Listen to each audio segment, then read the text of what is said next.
அதுக்கடுத்து இலங்கையிலேருந்து ரிசுக்கான்கிறவர் கேட்குறாரு. என்ன கேட்குறாருன்னு கேட்டால், அடிக்கடி மறதி ஏற்படும் ஒரு வயது முதிர்ந்தவர் தொழும்போது டிஜிட்டல் ப்ரேயர் மேட் பயன்படுத்தலாமா அப்படின்னு கேட்குறாரு. அதாவது ஒரு ஆளுக்கு சரியான மறதி, தொழுகையில் ரொம்ப மறதி ஏற்படுது. மறதி ஏற்படனால என்ன செய்கிறாருன்னு கேட்டால், ப்ரேயர் மேட்னு ஒன்று தயார் பண்ணியிருக்கிறாங்க, முசல்லா மாதிரி. அதில் வந்து நீங்கள் அமைக்கி விட்டீங்கன்னா அல்ஹம்துலில்லாஹ்னு அதை ஓத ஆரம்பிச்சிடும். இவர் நிற்க வேண்டியது தான், அது ஓத ஆரம்பிச்சிடும். அதுக்கு பிறகு குல் ஆகுதுன்னு அப்புறம் அதே ஓத ஆரம்பிச்சிடும். அதுக்கப்புறம் அல்லாஹ் அக்பர் ருக்கு செய்கிறதுக்குரிய வார்த்தையை சொல்லணும். நீங்கள் ருக்கு செஞ்சவொன்னே சுபான ரப்பியல் அலீம்னு அது சத்தமாக சொல்ல ஆரம்பிச்சிடும். அதில் ஸ்பீக்கர்லாம் வச்சுருப்பானுவோம். அப்போ இதுக்கு என்னென்னா டிஜிட்டல் ப்ரேயர் மேட்னு சொல்லி வச்சுருக்கிறாங்க. இது ஓத தெரியாத ஆளுக்கு என்ன செய்வாங்க, அதில் நின்று கொண்டு ஒரு பட்டனை தட்டி விட்டீங்கன்னு சொன்னால் அதுவே சனா ஓதி அல்ஹம்து ஓதி வந்தது ஓதி ருக்கு செஞ்சு சைதா செய்கிறதெல்லாம் அது செய்ய நீங்கள் அப்படியே அதை ஃபாலோ பண்ணிக்கிட்டு போகலாங்கிற மாதிரி ஒரு விஷயத்தை போட்டிருக்கிறாங்க. இது வந்து இப்படி வயது முதிர்ந்தவர்களுக்கு செய்யலாமான்னு கேட்குறாங்க. அப்படி செய்ய முடியாது. ஏன் செய்ய முடியாதுன்னு கேட்டால், தொழுகை என்பது நீங்கள் வந்து இறைவனோடு ஒரு ஒன்றி செய்யக்கூடிய காரியம். வெளி உலகத்தோடு உள்ள தொடர்பு வச்சுக்கிட்டு இருக்கிற ஒரு காரியமாக நீங்கள் வச்சுக்கிறக்கூடாது. உங்களை அறியாமல் பல எண்ணங்கள் தொழுகையில் வந்தால் அதுக்கு எல்லாம் மன்னிக்கிறோம், அது ஒரு விஷயம். அதே நேரத்தில் வந்து நீங்கள் தக்பீர் கட்டிகிட்டு இருக்கும்போது வெளியேந்து ஒருத்தர் என்ன செய்கிறாரு, குனிங்கிறார், குனியலாமா? நிமிருகிறார், நிமிரலாமா? வெளி உலகத்தோடு உள்ள பேச்சுக்களை வந்து நிறுத்தி கொள்ள வேண்டும். நீங்கள் அந்த டிஜிட்டல் முசல்லாங்கிற என்னன்னு கேட்டால், நீங்கள் தொழுகை அல்லாட்ட பேசுறதுக்கு போய் நிற்கிறீங்க, நின்றுட்டு என்ன செய்கிறீங்கன்னா அந்த முசல்லா சொல்கிறபடி நீங்கள் செய்கிறீங்க.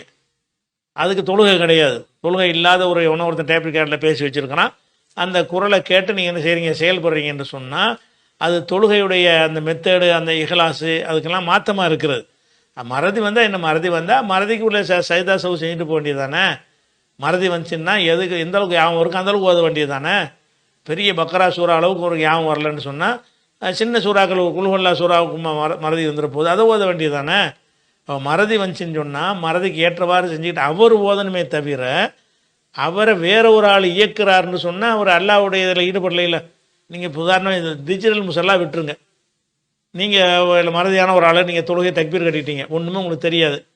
பின்னாடி ஒருத்தர் இருந்து சரி உங்களுக்கு சொல்லிச்சல் தர்றாரு, அல்ஹம்து அல்ஹம்து லில்லாஹி லில்லாஹி ரப்பில் ரப்பில்ங்கிறீங்க. ஒருத்தர் அவர் சொல்கிறாரு, நீங்கள் அதை சொல்கிறீங்க. இப்போ நீங்கள் அல்லாவோட உரையாடி கொண்டிருக்கிறீங்களா, மனுஷனோட உரையாடி கொண்டிருக்கிறீங்களா? ஒரு மனுஷன் உங்களை இயக்குறான், அதுதான் இது டிஜிட்டல் முசல்லா தானே. உங்களை வந்து ஒரு முசல்லா இயக்குதே தவிர நீங்களாக செய்யணும். வணக்கம் என்பது நீங்களாக விரும்பி நீங்களாக ஒன்றித்து போய் இறைவனை வணங்குறதுக்கு பேர் வணக்கமே தவிர, யாரோ இயக்குறார்கள் என்று சொல்லி நீங்கள் வந்து அதை செஞ்சீங்க என்று சொன்னால் நீங்கள் வந்து யுனாஜி ரப்பஹுங்கிறாங்க. தொழுகிற ஒருத்தன் ரப்போடு பேசி கொண்டிருக்கிறான். நீங்கள் ரப்போடு பேசுகிறீங்களா, டிஜிட்டல் முசல்லாவோடு பேசிக்கிட்டு இருக்கிறீங்களா? அதனால் மறதிங்கிற காரணத்துக்காகலாம் இதெல்லாம் செய்யக்கூடாது. தொழுகையுடைய பேசிக்கே மாறி போயிருவாங்க. இதை வந்து போட்டு போட்டு கேட்டுட்டு இருக்கிறான், அவ்வளோதான். இவன் எங்கே ஓதுறான்? அப்போ இவன் இன்வால்மெண்ட்டோடு அதை விளங்கி அதை அப்படி ஓதுனா தான் அது தொழுகையில் வருமே தவிர, இந்த மாதிரி மிஷினை போட்டு விட்டு செய்கிறதுலாம் என்ன செய்யாது, வராது. மறதின்னா மறதிக்கு செய்தா இருக்குது, செய்தா செஞ்சுட்டு போங்க. பெரிய சூறா தெரியாட்டி சின்ன சூறா ஓதுங்க. அதுலேயும் வந்து இந்த சூறாக்கள் ஓதுறதுலாம் ஒரு கட்டாய கடமை கிடையாது, அல்ஹம்து தான் கட்டாய கடமை. கண்டிப்பாக அல்ஹம்து ஒரு தெரியுமில்ல, அது அந்தளவுக்கு செய்யுங்க. எந்த அளவுக்கு செய்ய முடியுமோ அந்தளவுக்கு செய்யுங்க. அதனால் அந்த டிஜிட்டல் முசல்லாங்கிறது வந்து அது வந்து தொழுகைக்கு வெளியே உள்ள ஒரு ஆள் உங்களை இயக்கிற மாதிரி ஒரு அமைப்பில் வடிவமைக்கப்பட்டிருக்குது. நீங்கள் அல்லாவோடு உரையாடுகிற விதத்தில் என்ன செய்யப்படல, வடிவமைக்கப்படவில்லை. இன்னும் சொல்லப்போனால் வெளியே உள்ளதெல்லாம் நம்ம ஈர்க்கிற மாதிரி விஷயத்தை ரசூல் அடைஞ்சிருக்காங்கன்னா அதை வெறுத்திருக்கிறாங்க. ரசூல்லாவுக்கு ஒரு ஆள் என்ன செய்கிறாங்கன்னா ஒரு சட்டையை கொடுத்து விட்றாரு. அந்த சட்டையில் பயங்கரமான வேலைப்பாடுகள்லாம் இருக்கிறது. அதை போட்டுக்கிட்டு தொழுவும் போது அந்த வேலைப்பாடை பார்த்துட்டு ரசூல்லாவுடைய கவனமெல்லாம் தொழுகை இல்லாமல் அப்படியே அந்த டிசைனுடைய கவர்ச்சியில் வந்து அவங்க வந்து ஒரு தடுமாற்றம் ஏற்படுது. அப்போ தொழுது முடித்தோன்னு என்ன செய்கிறாங்கன்னு கேட்டால், அந்த சட்டையை கலட்டி இதை கொண்டு இந்த அபூஜகம் தான் எனக்கு கொடுத்தாரு, அவர்கிட்ட கொடுத்துட்டு வேற ஒரு சட்டை வச்சுருப்பார், அதை வாங்கிட்டு வாங்க அப்படின்னு கொடுத்து அனுப்புகிறாங்க. அப்போ என்ன சொல்கிறாங்கன்னு கேட்டால், இப்போ இன்னக அல்ஹத்தினி ஆனிஃபன் அன் சலாத்தி, இந்த வேலைப்பாடுகள் வந்து என் தொழுகையை விட்டு என் கவனத்தை திருப்பி விட்டது. தொழுகையை விட்டு கவனம் இந்த டிசைனில் தான் போகுது.